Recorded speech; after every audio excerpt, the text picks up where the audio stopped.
edition of Pancakes and Politics Overdrive is proudly sponsored by business leaders for Michigan, the state's business roundtable, dedicated to making Michigan a top 10 state for jobs, education, widely shared prosperity, and a healthy economy.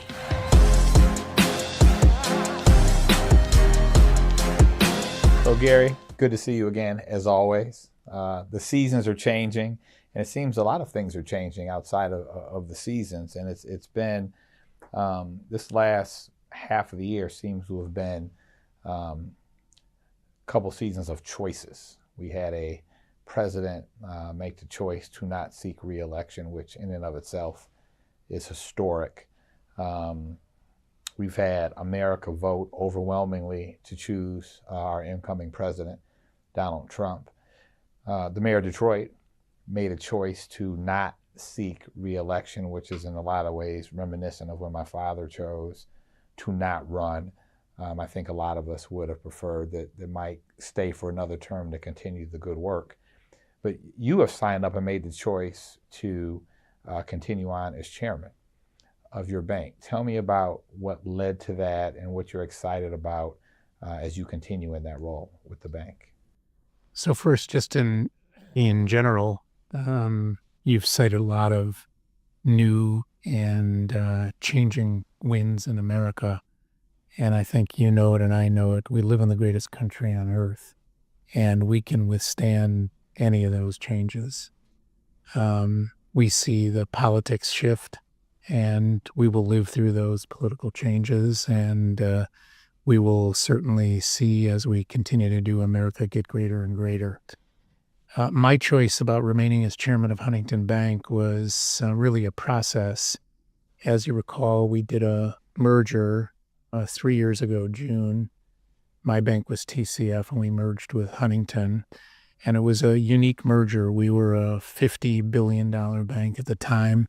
We were headquartered in Detroit. We were Detroit's bank. We were the hometown of Detroit. And we thought it was critical for us to continue to get bigger and bigger scale. And Steve Steinauer, the CEO of Huntington, and I were really good friends. And we had a lot of areas of commonality. Our banks did, the community focus that we had. Steve and I were good friends for a long time. And so we made a decision with the approval of both our boards and our shareholders to move forward with what was a very unique combination. It made us, at the time, the 20th largest bank in the United States. Today, we're the 16th largest. We have over 1,000 offices. We're operating in 17 states. We're the largest SBA lender in the United States of America. We've got over 21,000 colleagues. We're co-headquartered in Detroit. Our commercial bank, which is about 60% of our operation, is in Detroit. Our consumer bank is headquartered in Columbus. It's about 40%. And the bank is just getting stronger and stronger. And when I signed up with a 3-year contract and wasn't really sure what would happen after those 3 years. And about 2.5 years in, Steve came to see me and said, we really would like you to continue in your role, and we'd like to expand it. And we'd like you to sign up for another 3 or 5 years and stay with the bank. And I looked at the opportunity to continue to do the things that we were doing in Detroit and across our regions. And I saw the opportunities to continue to strengthen our commercial operations, our colleagues, our customers, and the community. If you recall, Dennis, when you interviewed me last time, we had announced a $40 billion community plan that we announced when the two banks came together. And that has worked really, really well. And so the opportunity to do more and more for everybody was in my sort of sights. And I said, you know what? It's a really good moment to continue the progress. And so I signed a new 3-year agreement with Steve and Huntington, and really excited about it.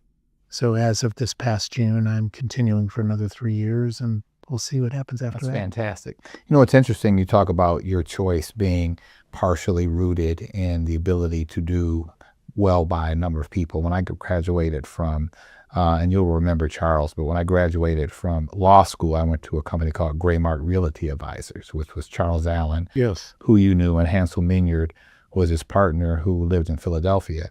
But very early on, he would preach doing well while doing good. He also was like-minded and very philanthropically involved in those areas that were important to him.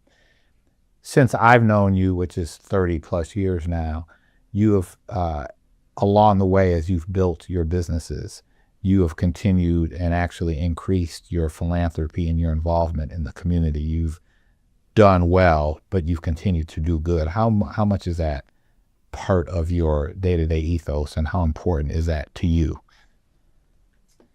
So you're right. That is a critical component of where I see myself today.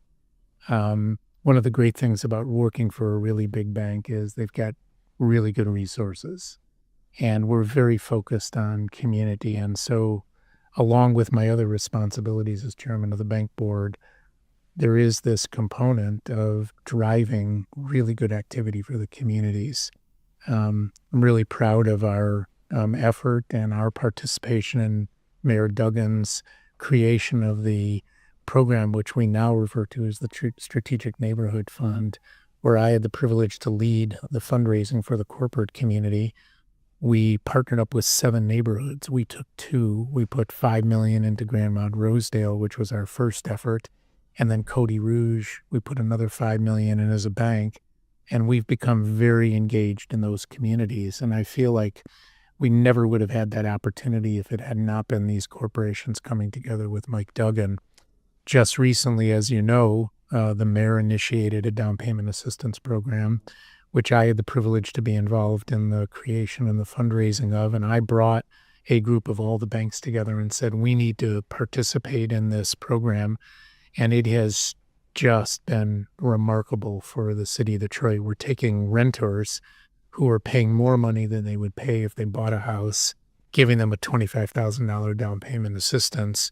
And it's given hundreds and hundreds of Detroiters the opportunity to build wealth through the purchase of a home. I had the privilege to meet with Julie Rodriguez, who is the campaign chair for the Harris campaign, and encourage them to do a nationwide down payment assistance program. And that came from a book that was written by a professor at Princeton University by the name of Desmond, who wrote in his book that with $160 billion, the United States could set up a fund and put every single person that was within an economic strata that couldn't afford a down payment, a $25,000 down payment, and could allow them to buy a home. Just to put that number in context, the United States has spent more money on the Ukraine than that $160 billion. It's a little more than 1% of the United States GDP. Could you just imagine if the administration would set up, and it could be done by the Trump administration, set up a office of home ownership and given everybody that needed a home the opportunity to put $25,000 of government money, and the banks were fully committed. We had 10 banks involved in this program. Well, he's handing out these appointments. I mean, I'm sure he'd be glad to have you if you want to sign up to be the home ownership czar. Right. I just signed up with another job. I'm perfectly happy where I am in Detroit. Do you think it's interesting, because what I found with younger colleagues, particularly coming out of COVID and during COVID, was that they were not as much enamored with the whole idea of your home being the American dream and that being your most valuable asset, and eventually you pay it off and you've got a great asset on your personal balance sheet. Is home ownership, do you think, is that still the American dream for the younger Americans around the country? It's a great question. And I think the answer is that when you're really young and you're only taking care of yourself, you're not really focused on the American dream. You're focused on you.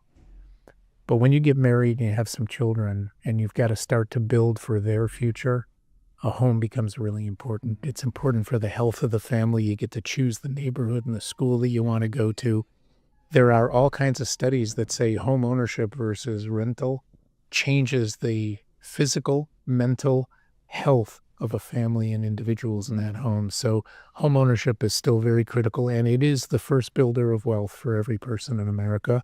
It's a focus of all the banks. The mortgage business is a critical feature. One of the things that Mike Duggan figured out in this program was that everybody that did the deal with the $25,000 and took a mortgage was paying less money than they were when they were renting, and they're getting a better product. So it is absolutely still the American dream, and it is still something that we should be pushing in the country.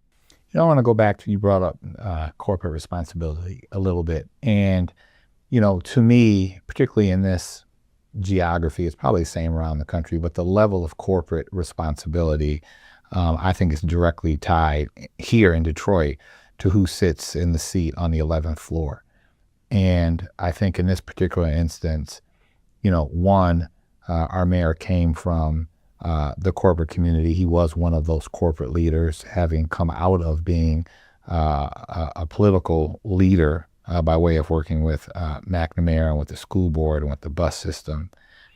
And I also think it's a lot about timing. I think that Coleman Young was the right kind of candidate and leader when he ran for office originally. I think that Mayor Archer was following Coleman Young the same. I think even when you talk about Kwame before his misfortunes, what people thought he was going to bring to the table in terms of youth and excitement and new ideas, you can go along the lines from, today bringing stability to Mike and everything that he's done. You've seen all of these people. You've been in business and have worked successfully alongside all of these people. Agnostic to who, what are the characteristics that you think are necessary to be the next great leader of the city? And I asked a question because I don't know if you saw Flashpoint Sunday, but Guy Gordon got some flack from Sheila Cockrell on Flashpoint because he made the comment, something along the lines of, we're never going to see a Mike Duggan. There's no one else who could be like Mike Duggan. And Sheila said, wait a minute, I don't think you know enough about Detroit to understand what the depth of a potential bench looks like. So I'm just interested, as a corporate leader, a civic leader, a philanthropist, what are the characteristics of the next person that sits in that seat that we need? That's a great question. I did not see Flashpoint, but Charles de Gaulle said he knows lots of irreplaceable people in cemeteries all over the world. Mike Duggan has done a fantastic job. I worked really closely with your dad, and it was really my encouragement to get involved in Detroit was through the Archer administration. And all the leaders, every one of them that you mentioned, brought certain very important concepts, principles, direction to the city. Some of them failed in some ways, but I think a commonality and a critical piece is that everybody has to recognize that they can't be looking for the credit. They have to be looking for the success, and I've got to bring lots of people with them. One of the things I think that Mike has done, and I think your dad did it very well, was to open their arms and make it a really big tent. And to say anybody that wants to pitch in that's doing it with the right ethics, the right morality, the right reason for doing it, we want at the table. So we've got a lot to continue with Mayor Duggan. He did a lot of good things, city services, the philanthropic side, the business side. The neighborhoods are growing. The downtown is growing. Whoever comes in, whoever the next person is, has to be willing to share that success and continue that success. And that's the way politics works. People come and people go. And the right people, the Dennis Archers and the Mike Duggans and those that preceded them, really those that meant well for Detroit, they want the next person to really succeed. And I'm sure they'll be there to help. I'm sure the Mike Duggan will be there to help. And there's lots of candidates out there, and I think that the candidate list that's out there today, I think they all have the right eye on Detroit. And whoever comes out on top, whoever the city of Detroit voters make the decision to anoint as their mayor, we're going to back them strongly, and we're going to be there just like we were for all the other mayors. Well said. Well said. As we look back, it's amazing we're coming towards the end of the year, but if we look back on 2024, there will be a lot of very public wins and events that people would say highlighted the year. They'll talk about the record-breaking draft with very little, if no incidents whatsoever, the Grand Prix. They'll talk about the Lions and the Rocket Mortgage Classic. But to you, what are some of the unsung heroes? What are some of the accomplishments that we've achieved as a city this year that people wouldn't at first glance think about? I just attended the going away party for Chief White, the chief of police. I missed you. I was there. Yeah, I came. I left. You came. I had a chance to speak there, and I think, even in areas that people aren't concentrating as much on today, but recognize as critical, people like Chief White, Todd Bettison, who will continue in that role, Benny Napoleon, the late Benny Napoleon, who did it so wonderfully. Those are critical pieces, the safety and security of the community, of the citizens, of the people. And they were great in responding. They're great. They understand that in order for business to make a decision to put their companies in Detroit, for citizens to buy homes and to live in Detroit, they got to feel really secure. And it's very important that the police department continue the work that Chief White did, and he did a marvelous job. There's, all kinds of city services that people don't pat on the back, but are so critical. The cleanliness of the city, the lights, the garbage pickup. Those are things that don't get front page headlines, but they make a huge difference. And we take it for granted. We do. Unless it doesn't work. Yep. I remember when Mayor Duggan became mayor, I approached him and said, our bank would like to do something significant in Detroit. What would you recommend? And he said, I'll tell you what I would recommend. He said, there are neighborhoods with wonderful housing stock, and there are lots of houses for sale. And we need some assistance for those people to move into those homes. And one of the problems is that when you buy a Detroit home that's 50 or 75 years old, it needs a new kitchen. It needs a basement. It needs fix-up. And people are able to qualify for mortgages, but they just can't reach to the fix-up costs. You buy a home in Birmingham, the kitchen's done. You don't get that in Detroit. And he said, what I would like you to do is take a lot of money and allow people to take a mortgage with you and then give them additional money, grants, to be able to fix up the home. And I said, great, we're in. And he said, let me pick a neighborhood for you. And he took me to Marygrove College neighborhood. Right. And he drove those streets with me. And the one beautiful thing that I noticed, it happened to be the day I was there with the Mike Duggan was garbage day. And all the garbage cans were lined up so symmetrically and beautifully on the street. And you could see that was a neighborhood and a city that even cared about things that are never going to make the front page of the Michigan Chronicle or Cranes. We invested heavily in that neighborhood. I think we accomplished the sale and the mortgaging and the granting of that $25,000 for fix-up to many, many homes, and it was the forerunner of the down payment assistance program. So it's city services, it's city schools. The city schools are working as hard as they can. We've got a great superintendent. You got a great school board. We just elected a new board. People understand that if we work together, we hold hands, we do this in unison, we can fix schools, we can fix services, we can make sure that the services of the city are delivered on time. That's vital to the good operation of a great city. Gary, you recall, in the 90s, it started off with, Dad saying when he was campaigning that I think it was on the ballot as to whether or not we would have casino gaming. And his commitment was he's personally going to vote against it, but if it passes and he wins, then he's going to do his part to make sure it happens to the best benefit the city of Detroit. And when it did pass, and when they ultimately selected the 3 finalists, the original plan, as you recall, was for those to go on the riverfront. And they were allowed to open temporary casinos so we could start hiring Detroiters and generating income for the city while they were building on land that Beth had in large part helped to assemble along the riverfront. The next administration allowed for them to stay in their positions, which I get why they wouldn't want to move because they're already making tremendous money there, but that left all of that land that had been assembled in large part sitting fallow and undeveloped. A number of people, I think, including the Sterling Group, is now beginning to make investments along the riverfront. And I think, in my opinion, that we'll have some momentum just given the players that are participating. And I know it's high on the mayor's list to make sure that there's a significant plan in place prior to his departure from office. What do you see happening down on the riverfront from a development standpoint, and why is it so critical to the city? Well, I think if you go back to the Beth Duncan, Dennis Archer days, and I think your dad made a very wise decision. He said, as you said, if it passes, I'm going to make sure it happens. And he did one really critical thing. And if you look back all those years, one of the reasons people didn't want casino gaming was they were afraid of the potential crime around it. And your dad and Beth and the city fathers at that time did a really good job of making sure that it was only a benefit to the city. I'm not necessarily saying that people that gamble is a benefit to the city, but the fact that they're here and that they're generating tax dollars and that they're providing a service turned out to be really because your father and Beth and others, the city council, made some very wise decisions then.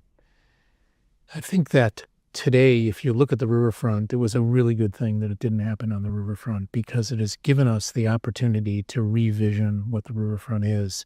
We're involved in the Joe Louis Arena, and we're very excited about the opportunity there. And if you look at what the Riverfront Conservancy has done, it is remarkable to walk that riverfront today and not see these silos filled with industrial work, but you rather see the opportunity to live and to recreate and to build. And it's just going to continue. It's now open for that opportunity. It'll take many years to, I would say, to conclude that development, but Dan Gilbert is focusing on it. And there's wonderful housing on the riverfront, and there's going to be more. And I think that riverfront is going to become more and more of a part and parcel of the city. I know the mayor is, and General Motors and others are thinking very seriously about the Renaissance Center. And I know they're going to do the right thing. And it's going to continue to be a flourishing, dynamic area for the city. So I think it all turned out really well. The casinos are where they are. The riverfront's part and parcel of the community development. And I think everybody is really focused in a really wonderful way. The fact that General Motors, they weren't happy with the Renaissance Center, and they're a very important company in this town. And the ability to move them and keep them in downtown Detroit was a tremendous win for the city. I give a lot of credit to Mary Barra. I give a lot of credit to the General Motors administration, to Mark Royce and his team. And I give a lot of credit to the mayor, to everybody, Dan Gilbert, anybody that's involved in it. The fact that GM is moving downtown and staying with us is a huge win for the city. Sticking with development and Sterling Group for a second, I happen to admire the way that you have seemingly seamlessly integrated your kids into that business now that they're helming the business on a day-to-day basis. And I've had the pleasure of meeting with and working with Manny and Ellie. I've got two sons myself. My youngest is still in high school. My oldest was at the Ross School of Business in Ann Arbor. And as I look to what they may want to do, what suggestions would you have related to providing them guidance, no pressure to come join the business, go off and do whatever you like, but would love to have you come into the business? How did you manage through that with your kids? So first, my kids on their own are really good, wonderful sons. And it's my four sons that are in the business. And they've got all the right attitudes. They understand that as part of being a business person, you got to be humble. You got to be modest. You can't want every deal and you can't win every deal. And you can't take every dollar off the table. You got to allow everybody else around you to succeed. And I told them from early on, and I'm very proud of them, I said, as long as you're peaceful and you get along, it's all yours to run with. And they're peaceful with each other. They love each other. There are four boys that have really managed to understand brotherhood in its finest. And they're really committed to the city of Detroit. They're committed to the philanthropy that the family wants to push. And they understand that they've got to do what they say. And I'm very proud of them, and they're doing a better job than I ever did. And so I'm so proud to be there and see their progress, and very grateful that the city has embraced them and allowed them to come into the city and to do the things that they want to do. They watched their father commit himself to Detroit for 30 years, and they saw that passion. They saw the passion for the community. They're givers, they're kind, and they're peaceful, and they're doing the right things. And your kids are going to do the same thing. I hope so. They are fantastic. They build on what they see in you. They're going to build on what they see in their grandparents, and they can't lose with the Archer family. Thank you. So tell me, going back to the bank, because you seem very excited Like you said, you signed back up for some additional time. The work is obviously not done in terms of what you want to accomplish as chairman. Are there any highlights of what we can look forward to from Huntington going into 2025? So Huntington more and more is becoming the Michigan, Detroit bank. Michigan is our strongest region. Ohio and Michigan are the two strongest. We moved our business to you. I think you know that. Good. I really appreciate because you're there. Yeah, I really appreciate that. The Pistons have become our customers. Wayne State University has become our customers. Every day we're winning new business. And the reason we're winning it is first and foremost because we're a good bank. In order to win business, I can't say to somebody, you need to do business with us because we're really good in the community. They've got to feel that our treasury management services are good. They've got to recognize that we're a good bank doing the right things. And we're accomplishing that. But as the bank grows, it gives us more ability to do more and more for our customers. We're investing heavily in technology. Technology is the strength of the future. And we understand that customers want a really strong platform for technology, and we're working really hard on that. We've just opened regions in the Carolinas and Texas. We're very broad around the country. As I had mentioned earlier, we're the lead SBA lender in the United States. People ask me all the time, why are you investing in SBA lending? Small businesses run America. And if we can't dedicate ourselves to help small businesses, we can't succeed as a bank. You talked early on in the conversation about what corporations are supposed to do in a community. I've said it since the day I got here, that a corporation is only as strong as the community it operates in, is right. And it's our obligation. And banks in so many ways run America. You can't buy a house without a bank. You can't buy a car without a bank. You can't buy a boat without a bank. You can't open a small business without a bank. And we take that really seriously. And we're spending a lot of money in the community and grants in our foundation work because we know that if the community grows, it's good for business. We're heavily invested in our diversity and inclusion. It's only good for business. And it is America. If we don't strengthen every part of America, if we don't lift everybody, it doesn't do anybody any good. It doesn't enhance the community.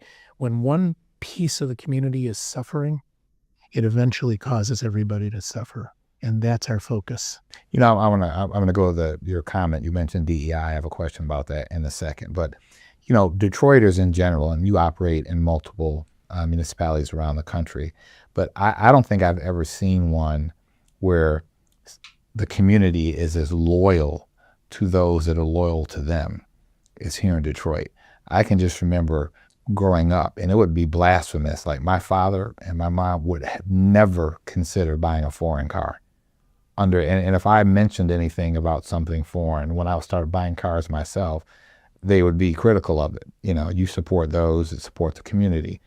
And I think you see that over and over again. And I think as some of your competitors exited the market, I think that, you know, as did the loyalty, and people were kind of put off by that. And I think that, one, you have, prior to your position here, when you were at Sterling Group starting out, immediately evolved in the community, and people have seen that. And now the bank has taken on your personality from that regard. And I think that that's breeding a significant amount of loyalty and appreciation. And you guys are great at what you do, you know, being a client of the bank. So I applaud that. But you mentioned DEI, and, you know, again, coming off of an extraordinarily divisive election where you almost have 50% of the country, you know, very, very far to one side in their thinking, and 50% almost very, very much to the other side in terms of the way they're thinking. And, you know, race, sexual orientation, immigration, a lot of those issues were heavily spoken about during the election. And you see a lot of companies, even prior to the election, publicly backing off of their position and the importance that they're placing on DEI within their organizations. Now, I know firsthand that some of these companies are backing off of what they're talking about publicly, but that they have not given up on it internally.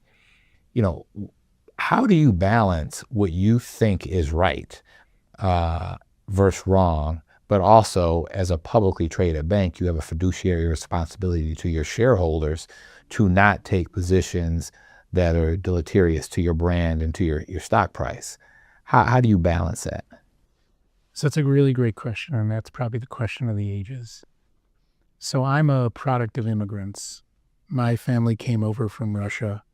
My grandfather came over as an orphan with no money and made his way, and I had the privilege of being raised by him in many ways.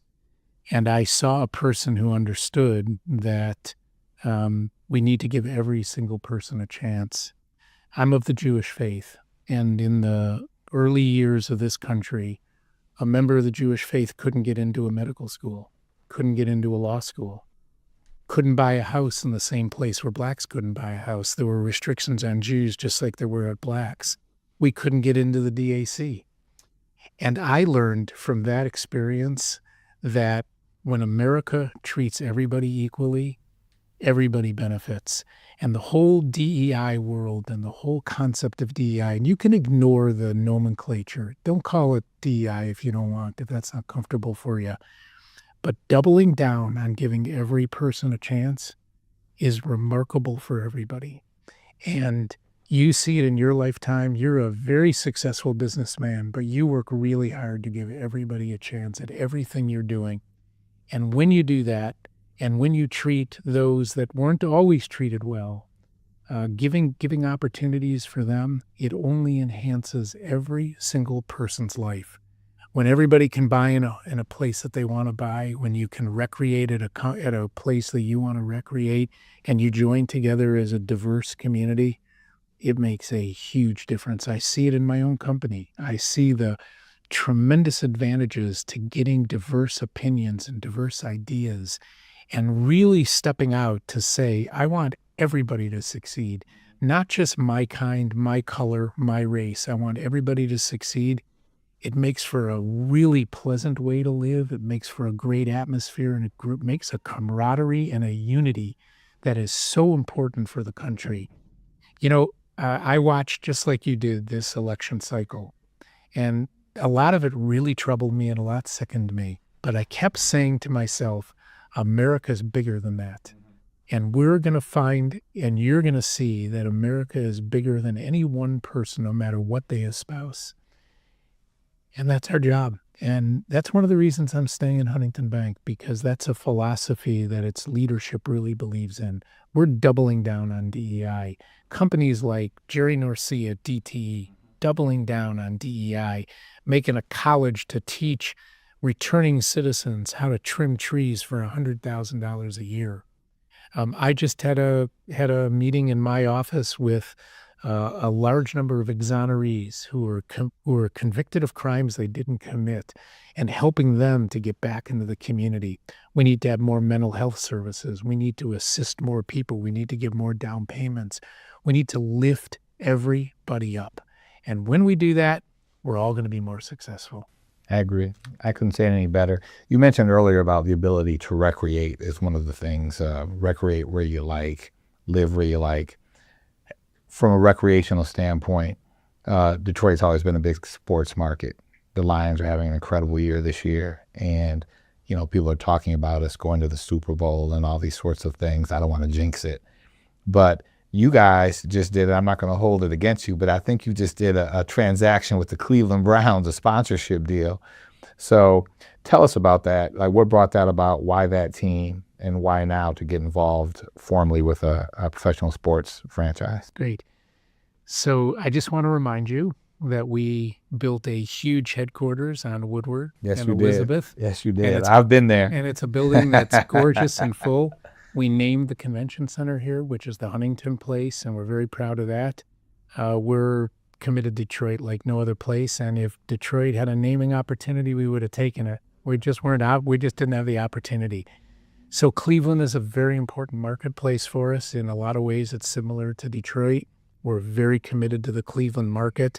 There was an opportunity to join together with what I think is going to be a huge new development for Cleveland, maybe a new stadium and new opportunity there. And we were asked to come in and to name the Cleveland Browns Stadium, and it's now called the Huntington Field. Congratulations. Yeah, we're really excited about It's a reason to go down there and go to a game. It is. Now, it doesn't change our love for the Detroit Lions. Doesn't matter whose name is on it. And I love Ford Motor Company. I drive a Ford Explorer. I love Bill Ford and the work that he's doing, and Jim Farley, and a lot of good people over there. But that's a marketplace that we saw as, I think, opportunistic for us, and we're thrilled that we named the stadium, and it's really fun. We also have the Gopher Stadium in Minneapolis, in the college Gophers, and that's now called Huntington Stadium as well. So we're a really big bank today, and we want to be able to support every community that we're in. How do we, so for the, hundreds of thousands of people that will view this discussion, going back to the country being fractured and split along multiple lines, what can we do? What can I do? What can you do? What can our viewers do to help bring back a sense of civility to the communities in which we live? So first, you're absolutely on point. The key to a great community is civility. And when they would talk about our current president-elect, and they would call him names and say that he was unhinged or undemocratic, I pushed everybody to talk policy, talk the issues. One man doesn't make a country, and it takes a lot of people to run this country. There's got to be a lot of people around that person, and he's picking some really good people. It may not have been the result that many people wanted, but it is a result that America has accepted. And that's the great part of the United States of America. We live in the greatest democracy in history. You never wake up the next morning, ever, after an election for president, and seriously think it wasn't honest. It's a beautiful thing to be able to wake up and say our Secretary of States and our counters and our clerks did their job. They decided who had the most votes and who's going to win it. And it's a fabulous country, unlike so many other countries where the night before the election, you know who's going to win. Right. I love the fact that the pollsters were wrong. You're right. Way off. I love it. Right. And it makes me happy, because what it means is that we have a fair and equitable process, and we have a transfer of power. I was very proud of Joe Biden. I know, and you know, what Joe Biden thinks of the president-elect, but he opened his doors to a house that doesn't belong to him and said, for 4 years, this was my house, and now it's your house, and I hope you do good with it, and I hope you remember all the people in the country. It's a wonderful place to live, and it's wonderful not to have to wake up the morning after an election and think that something nefarious went on, and I'm so proud of America for that. I'd be remiss, if I didn't bring this up, particularly because I believe it's a 10th year anniversary, but as we were talking about emerging leadership earlier in the political realm, I think that you have partnered now with Hiram and the Chronicle on the SWAG Awards. And I think that 2025 is the 10th year. Tell, for those of our viewers who are not familiar with what the SWAG Awards are, tell us about it and why you are always so excited. You're glowing now. Whenever that's brought up, you get really excited about it. What do you love about it? What are the SWAG Awards? So first, I have to give a lot of credit to Hiram Jackson, who's been a friend of mine for as many years as I've known you, Denny. And by the way, you're doing tremendous things, and extremely proud of you and what you do. Hiram and I got together 11 years ago, 10 and a half years ago, and we decided we'd like to do something monumental together. And we came up with this concept of a student scholarship program. We call it the SWAG Awards, Students Wired for Achievement and Greatness. And we've given well over $1 million to high school students in Detroit to go on to college. We give them internships. A number of them have gotten jobs with us. And these are the kids who sort of don't get to the 4.0 level, but are smart enough to get a 4.0. They just didn't reach to that place. And we are rewarding with scholarships kids in the 2.5, 2.8, 3.2 who are going to be the people that are going to lead our country and lead our city. And we're investing in them through student scholarships. And this is, as you said, our 10th anniversary. We're going to have a big celebration around it. And we've opened up other scholarship programs really as a result of the impetus that Hiram brought to us. We've opened a scholarship program in Dearborn that's called the Flip Awards.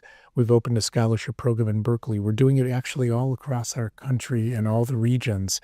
And what we're doing is we're investing in the young people of our community because they are the future, and they're bright and they're energetic and they're excited and they're exciting, and we're seeing tremendous progress. We're looking 10 years down since those, and we're seeing kids doing remarkable things, remarkable things. I just came back from a trip to Morehouse College where we've got some students in Morehouse, and just seeing their progress. Those kids could be president of the United States, and we're going to be able to say we had a small little hands-right opportunity. So it's one of the neatest, most appreciated parts of my relationship in Huntington is being able to spend that kind of money to do the right thing, and it only enhances the community and the families that we're able to provide funding for. And they're going to trade schools, they're going to community colleges, they're going to universities, they go to the best universities, they go to the best trade schools. And I owe a tremendous debt of gratitude to Hiram and the Michigan Chronicle, because as we were dreaming about this scholarship program, we could have done a lot of things together. We were looking for ways to enhance the community as opposed to looking for ways to enhance our business. And it turned out that it enhances your business, but we're doing it in a beautiful partnership. And having that friendship with Hiram and the Michigan Chronicle and our team has been just a godsend for all of us. I think, on the ending note, I think the key word that you used is partnership. And I think if you look back over time, when our city and our communities and our country has been most successful, it's been when there's been partnership. And partnership, from my perspective, doesn't mean that everybody is of the same mindset. It's that you can sit and come to a consensus to move your community forward. And I'm very excited with all the changes that are going to be happening in Detroit, in Lansing, and then ultimately again in D.C. over the next 3 or 4 years. It's a very exciting time, and I feel that Detroit has such momentum right now that changes in leadership, mild economic downturn nationally, we're in a position now where we can withstand those winds. And so you will continue to be at the helm of that momentum. And so on behalf of Hiram and Real Times Media and the Michigan Chronicle, I want to thank you for all that you do. Thank you so much. It's an honor and a pleasure to sit with you, and I'm just so grateful. And I just want to add, I was looking this morning at the list of names of potential candidates for mayor. Every one of those people are good people. They're good people. They got good hearts. They want to do the right thing. And we have to be able to support whoever takes the leadership after our wonderful governor, Gretchen Whitmer. Agreed. Done a marvelous job. It's mayors, it's secretaries of state. We got a wonderful secretary of state, a great attorney general. We are continuing to blossom as a community, and we got to keep putting the right people in those places. And grateful to you and grateful to Hiram and the Michigan Chronicle and this wonderful team for giving me the opportunity. Thank you. Thank you. Thank you, everybody, for watching.